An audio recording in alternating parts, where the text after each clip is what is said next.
各位线上的同修，大家晚安，大家好，欢迎大家一起来读书。上周我们讲了《至公大斋问》的第一集，今晚我们要讲第二集啊，总共要讲4集啊。里面谈到的都是做志工时候所碰到的疑难杂症啊，而我们的回答都是以正信的佛法为依归啊，所秉持的都是菩萨道一乘真实法的精神，强调入人群去实作实证，把问题破解而方证菩提呀。所以我们的分享没有佛言佛语，尽量用平凡浅淡的语言来深入浅出来解释啊，这样大家比较容易听得懂。好，我们就来进行今天晚上的至公大斋问第一题。有志工问到了哈，请问佛像要不要开光？请佛像到家里来供奉，要不要举行什么仪式啊？不必举行任何的仪式啦，也不必帮佛像开光啊。有人说佛像要开光才会灵验呐，意思是说不开光就不灵的啦。有一个信徒跟他的师父说了：“师父，我想请一尊佛像到家里呀，可否请师父您来帮这尊佛像开光啊？”那这位师父就回答了：“你请我去你家帮佛像开光，如果这样佛像就会灵，那表示我比佛还厉害啊！这样不如你拜我就好了，不必拜佛啊，因为我叫他灵，我不叫他灵，他就不灵了，这样我比佛还厉害啦，对不对？所以请法师去帮佛像开光啊，这样的想法是不正确的啊。同理，有些人要搬新家，那新家有安置一个小佛堂啊，要供佛啊。那请问，供奉的这尊佛要不要开光？或是盖了会所之后要启用啊，里面的佛堂要安置佛像，让大家礼佛拜佛嘛？请问会所里面这尊的佛像要不要开光啊？也是一样，不必开光，但是可以开幕啊，对，以开幕大地来开光，那不开幕也可以的，你一用就是开幕，不是吗？都是启用了嘛，对，所以这个是正信的观念嘛。开幕的时候要跟大家讲解为什么大地会涌现这座宝塔出来呢？为什么我们要盖这个会所呢？为什么我们要有这一幅佛陀洒净土呢？代表的意义是什么呢？让跟大家讲清楚，明明白白啊，这样就是开光啦，就是也可以说启用的啦。是佛像开我们的光，不是我们去开佛像的光，这样才正确。凡夫自己都欠别人帮我们开光了，何德何能去帮佛像开光呢？那人去帮佛开光，那这个就颠倒了就好像7月的时候普渡啊，鬼月也不是嘛，很多人讲鬼月，其实那是吉祥月的那7月的时候，很多人讲，对，要拜好兄弟呀，好兄弟就是一般人所讲的鬼啦，哪有人去拜鬼的道理呢？对，拜佛就可以，拜鬼就没有道理了。所以拜好兄弟这个也是颠倒，对家里如果是供奉观世音菩萨，观世音菩萨就代表大慈大悲啊。那我们看到观世音菩萨，就要内心升起对众生的慈悲心啊，这样就是观世音菩萨开启我们的慈悲之光啊。同理啊，地藏王菩萨是孝子啊，那我们见到地藏菩萨，就要想到哇，行孝要及时啊，这样就是把孝顺父母的光开出来了，开光啊。同理啊，看到哪一尊佛像或看到哪一尊佛菩萨，就马上提醒自己要向诸佛菩萨学习。所有的诸佛菩萨的形象都是代表这样子的意义啊，这样才是正信正念正知正见的思想。佛像有没有开光不重要，最重要是自己的心门有没有开光啊，有没有打开啦？你心门不开，就接引不到光啦，就变成心灵的暗示啦。门都关住，不是暗暗的吗？所以心灵暗示也是一样心灵暗示一念能明那为什么一念能明呢？因为打开了心内的门窗，光明就会照射进来啊。所以以上所讲的这些，才是真正的开光之道啊，是正信的，不是迷信的，是正知正见的，不是妄知妄见的啊。好，第二题，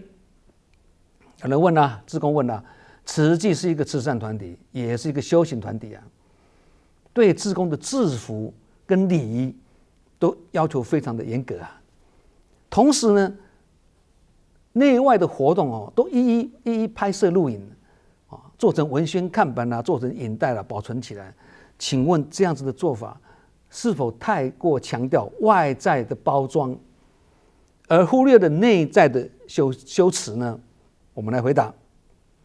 先讲服装问题了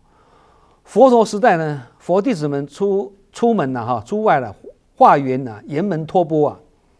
佛陀也是要叮咛他们呢，你们要庄严威仪，次第行起呀。威仪要庄严，次第行起什么意思啊？不要有分别心，这家有钱就进去，那家没钱就不进去，不要这样子。一切平常心，众生皆平等，照次第一步一步来如果碰到形形色色、习气不同的众生，而令自己起心动念有人就把那个沙放在那个托钵的碗里面去这个对修行人是一个不尊重如果碰到这样子的话，那可能这个出家人他会起心动念的，对，你没有给我饭就好了，你还给我沙对，那这个时候回到金色要调心呢，对，这个中间呢，出去化缘就是外行回来调心就是内修了。那同样的道理慈济走入人群去济贫交付，就好像是佛陀时代的化缘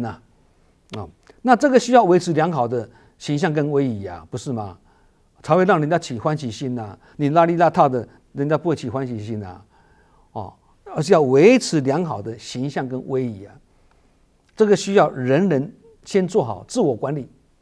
内在的心灵跟外在的威仪都要兼顾才是内修外行嘛，叫做修行嘛。内修就是要心宽念纯，外行就是要有庄严的威仪嘛。那既然来修行了，我们的服装就要简单大方就好，朴素淡雅，端庄整齐，而不是五花十色、争奇斗艳，不是这样子那慈济人蓝天白云的这个身影常常出现在全球大灾小难的灾区里面嘛，获得国际的普遍肯定所以制服对慈济来讲已经不再是单纯的一件服装而已它更代表着人间菩萨的身影跟慈济团体之美。因此为了维护这件制服的庄严形象跟诚正信实才会制定审核办法来严格核发这件制服尤其受证之后的这个所穿的这个旗袍就不是有钱买得到一般社会大众对慈济的制服，穿着慈济制服的志工都会用比较高的道德标准来检视这也是让慈济在核发制服的时候有更大的警惕跟约束。另外呢，慈济人的这个深入经藏也不是多念经跟多听经而是多行经既然是强调力行跟实践，则走过必留下足迹，不是吗？所以我们的人文志工团队都必须以动态的影视静态的这个文字把人间的大爱的这个真人真事把它据实把它记录下来，记载下来。因为今天的活动是明天的新闻，明天的新闻就是未来的历史那把慈济人的这个慈济事拍摄跟录影下来存起来，这个就是为人间做见证，为人类写历史这个就好像我们每个人在成长过程中都会为自己留下一些照片录影嘛，每一个家人都是这样子嘛，这是很自然的事情没有人会说你这样子做是在为自己包装，没有所以将慈济重要活动一一拍摄录影，这不是外在包装，而是说我所做，做我所说的文史结集是大爱历史的见证，也就是慈济大藏经呐，也是现代的法华经呐。好，这样讲大家应该清楚了哈。第3题啊，志工干部问到了哈，我想要投入做志工，但面对一个现实的问题啊，就是如何让家业、事业跟志业呢达到平衡，好像呢都会顾此失彼啊，很难达到平衡啊。请问有什么妙法吗？其实这个也不用什么妙法了这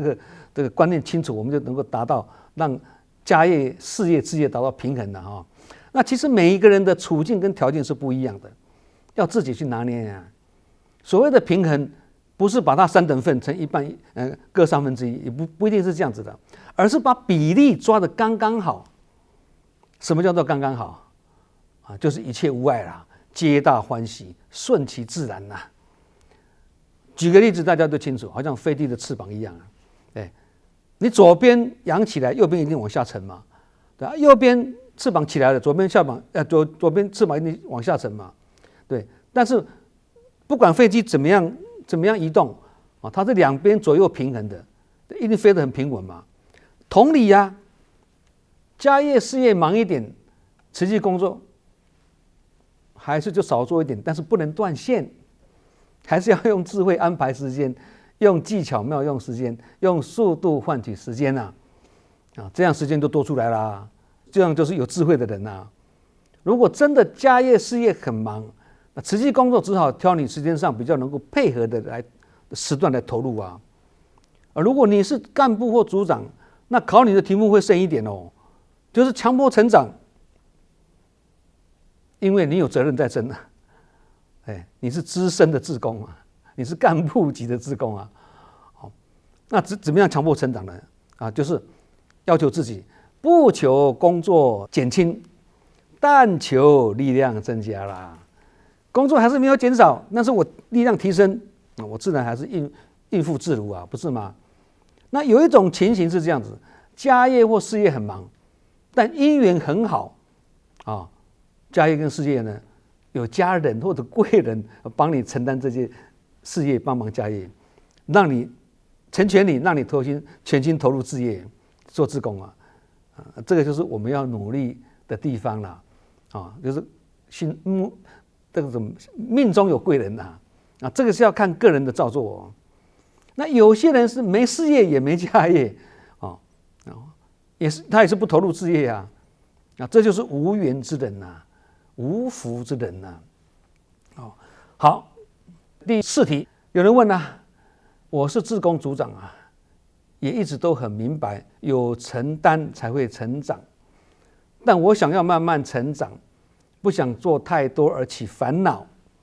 在承担的过程中，我内心时常是起伏不定有时候会不想出席活动想休息一下。尤其呢，要号召志工一起来做更不容易。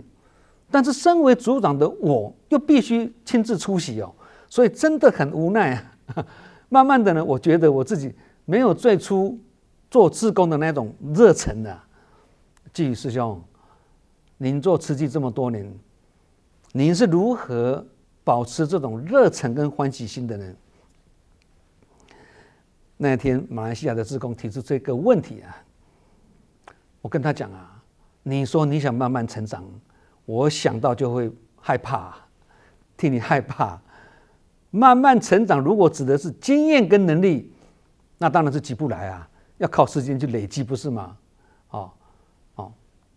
那如果是我们慢慢成长指的这个经验跟能力是慢慢成长那我们很可能常常被困难克服了。如果是心智成长是很慢，福报成长也是很慢，结果造成业障现前的速度快过你福报跟智慧增长的速度，那这个就严重了。这就是我刚刚讲的会怕的原因以前有志工跟我说我志工好多，我做志工好多年了也觉得自己有进步可是为什么我还会碰到这么多的困难跟挫折？我说很简单，你成长的速度太慢，而你困难挫折成长的速度太快，你永远追不上，而被困难跟挫折克服了啦，是不是这样子啊？看起来身边都是佛法，但是要用的时候却拿不出一点办法实在是无法度的无法度这就是法到用时方恨少啦。对，你平常没有闻法入法，没有把法准备好，碰到问题的时候当然是无备就有患嘛。相反的，你有备就无患嘛。所以以前我们不是讲嘛，法可以千日不用，但是不能一日不备，每天都要闻法的意思啦。所以你说你们想慢慢成长，千万不要有这样的想法。你承担的组长，却想慢慢成长，这样跟你一起的那些组员们，很可能会被你这个组长阻碍他们的成长，叫做组长。对，领众的人就好像导游一样啊，他应该是身先士卒，走在大家的前面啊，带领大家啊。其实做组长也是好事一桩因为你会被强迫成长啊，受益的还是自己啊。其实我们都是被强迫成长的，我也是被强迫成长的啊。强迫学习跟强迫成长也是成长啊，那这种成长也会是好事一桩啊。回首当年，还好被强迫被勉强，否则我们有懈怠心啊，道业就进步会这么快的嘛。那境界来考验的时候，哎呦，好家在哦，或嘎在哦。过去被人家逼着要精进学习、精进入法，今天才有这些法可以对治这些境界啊。感觉自己没有最初做志工的那种热忱，那是因为当初刚进来的时候是开心就多做一点啦，不开心就少做一点啦。碰到人事问题或烦恼障碍来了，就不来了啦。这个叫做快乐志工啦，快乐的时候来做一下啦，不快乐的时候就不来了啦。这个就是随心所欲的心态。现在身为干部或组长，有责任在身，那稍微受到一点约束就受不了，再加上碰到烦恼却化解不了，那这样的话热忱很容易就消失了嘛，不顺啊。那当初是快乐志工的心态，可以随心所欲，所以才有那个热忱。现在逼你一下你就觉得很辛苦，约束你一下你就觉得很辛苦，这个不能够这样子啦。所以这位提问者是问我如何保持这种热情跟欢喜心呢？我自己也是认为被勉强跟约束的感觉很好啊。被勉强虽然会辛苦一阵子，但却会快乐一辈子，因为受益的是自己，不是吗？有些人是被勉强的很无奈，那有些人是被勉强的很感恩哦，很欢喜哦。尤其被名师教化，更是刻骨铭心，法喜充满嘛。对，这个也是有点勉强啊，但是感觉是不是很好吗？对不对？好，第5题，如何在烦恼的日常生活工作中，时时不忘把感恩心提起来？以前我们曾经分享过了感恩是慈悲的源头，也是慈悲的基础啊。意思是说，一个心地慈悲的人不一定有感恩心哦，但是有感恩心的人一定是慈悲的人啊。这两个之间有微妙的这个关系啊。有感恩心的人比较能够逆来顺受，顺来看破，感恩知足善解包容嘛，四神汤啊，也比较能够看淡一切，并深信一切都是好因缘呐。因此他不会抱怨。证严上人曾经开示说，我每天早上起来就提醒自己2件事情，一个是感恩，一个是堪忍。感恩什么呢？今天已经到了，但是无常没到。那证严上人开示说，对所有的志工，我只有感恩的本分，没有抱怨的权利。这个是觉者的胸襟跟气度啊。那堪忍就是要忍人所不能忍，就是为自己的，不是为自己的事不顺利而忍，是为众生的事情，为众生天下众生的事情而忍。所以证严上人自己讲只要是对众生有好处的，忍耐再大的羞辱也是值得的。这句话是证严上人的肺腑之言呐。这个一位大觉者呢，一生修行化为智慧的结晶，就是感恩跟堪忍呐，很值得我们学习并深入去体会。我们今晚先不讲堪忍了，因为提问者没有问到堪忍嘛。生活中呢，不只是会碰到繁琐的事情啊，还会碰到烦恼的事情，甚至会碰到痛苦的事情，包括被人家冤枉啊、误解啊、凌迟啊、羞辱啊、伤害啊等等，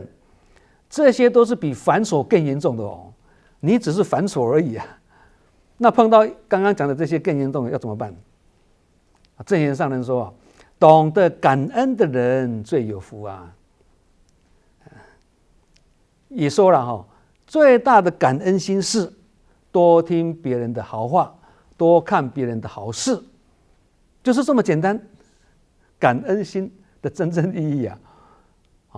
也就是说不要去挑剔别人的缺点的意思啦。你一直看别人的缺点，就越看越不顺眼啦。那其实看别人不顺眼是自己修养有问题，不是别人的问题，是我们自己的问题。这种自转法轮的功夫要把它培养出来。即使这个志工的能力不是很好，经验不是很够，而且时常犯错，你要责备他还是感恩他呢？当然要感恩他，人家付出无所求的，能力虽然不好，但他还是任劳任怨呢。他是在学习勤能补拙啊，接下来就熟能生巧啦。能力好的或有才华的反而不来承担哦。你要选择哪一个啊？心念能这样一转啊，就不会抱怨了，而是感恩嘛。换成我们是那个能力不好的人，经验不够的人，我们要人家来责备我们、批评我们，还是要感恩我们，包容你、善解你？当然是后面这个啊，对不对？所以将心比心就是同理心嘛。同理心也是要有感恩心做后盾的。对，好，第6题志工干部问啊，如何鼓励已经做志工也接受见习跟培训的人继续接受受证成为委员，更上一层楼了啊？其实每一位来做志工的人呢，从最初的参加活动当普通志工啦，一般的志工啦，都是这样开始的嘛。那为了了解更多的志工的理念，做志工也要理念呐，做好事也要方法正确啊。那想了解持续修行的法门他会开始接受1年的见习课程，结束后呢，再继续接受进阶版的培训课程，也是1年呐。那见习加培训总共2年之后呢，经过推荐审核通过呢，才能受证成为慈济的委员呐。那一旦受证为委员，才有资格穿上那一件旗袍啦跟蓝天白云啦的制服啦。那见习有见习的制服，培训有培训的制服，委员有委员的制服，新进志工也有新进志工的制服这是异于区别的这没有分别的啦。那外面有一些人一直在误传在慈济里面一件委员旗袍要台币100万其实这个是不是正确的啦这个不正确。你如果没有来上课，再通过推荐跟审核通过的话，你不能穿这件旗袍的，你有钱也买不到，对，这不是多少钱的问题，是有没有通过审核的问题啊。那这一题是在问，有些志工已经在见习啦，或者已经在培训啦2年啦，但是他没有继续往前迈进没有接受受证成为委员那没有接受受证委员，其实有些人是这样，他动静态的课程是通过了或者他也甚至接受推荐，也通过推荐但是他本身的心理还没有准备好他没有意愿成为委员，那这个当然尊重他啦。那有些人则是什么，差一点他的那个培训那个条件差一点，而没有被推荐为委员，但他却锲而不舍想要争取当委员，所以情况很多种没有受证的情况很多种。其实严格说来修行就修行嘛，你跟见习培训受证有什么关系？有这么重要吗？乍听起来这样讲好像也没错了。然而我们要懂一个道理佛法不离世间法世间法就是入世的方便法，而每一部经也都要从方便法开始说起，方便才能对应众生嘛，也才能够接地气呀。因此，所有宗教团体都有自己的道规跟体制嘛，这个就是世间法。然而，这些世间的方便法只是一个过程而已，方便施设啦。佛法上是这样讲的。那真正的目标是什么？让你从方便中走入真实啊！正言上人甚至说啊，慈济的见习、培训、受证，甚至是精进日、赈灾、慕信慕爱等等，这些就是在打佛七啦。这是把佛七的广义运用在菩萨道上，佛七的解释啦。那人生每一个阶段的学习不一样就好像我们从幼稚园幼教啦，到小学，到中学，再到大学，到硕士、博士等等，每个人的理想跟愿景不一样啊，条件也不一样啊。虽然停留在见习或跟培训，不愿受证，这是个人的事情啦，也不能说不对或不好了，不能这样子讲，因缘是如此嘛。但是如果能够一步一步往上提升，这就是心智成长啦。这样的道理懂了之后呢，你就会觉得受证完成才是慈济菩萨道一个修行阶段的圆满，能在受证的基础上呢，继续道业往上精进，就好像先把地基打桩打好了，你才能够继续盖高楼那这样的譬喻解说，大家一定就明白了嘛。对，好，以上自公大斋问的第2集，总共6题我们就回答到这里结束希望大家都能够有所收获，也祝福大家法喜充满，福慧双修。我们下周继续讲第3集感恩大家的聆听，我们下周同一时间再见。